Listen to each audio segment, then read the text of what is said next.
ఏంటి ఇన్ని డబ్బులు లెక్క పెడుతున్నారు, ఏం చేస్తున్నారు అనుకుంటున్నారా? ఇగో ఈ గిన్నెలు తీసుకోవడానికి అనమాట.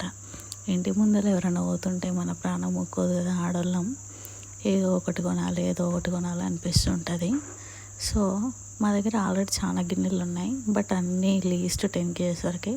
ఇది 15 kgs చూడంగానే తీసుకోవాలనిపించింది. అమ్మ వాళ్ళు పిలిచారు. ఇంకా అట్లానే బిర్యానీ కూడా 2 kgs 3 kgs అయితే బాగుంటుందని చెప్పేసి అవి కూడా చూసినాం.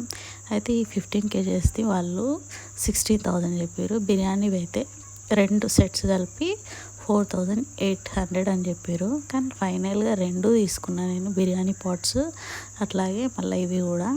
కానీ ఫైనల్గా నేను ఎంత ఇచ్చినా ఎంత కొన్నా అని చెప్పేది కామెంట్ చేయండి మీరు. ఒకటేమో 16,000, ఒకటేమో 4,800. లాస్ట్కి బేరం చేసి మేము ఎంతకు తీసుకున్నామో చూడండి. ఇవి ఆల్రెడీ ఉన్న గిన్నెలు, పాత గిన్నెలు, ఇవి కొత్త గిన్నెలు అనమాట. బాగున్నాయా?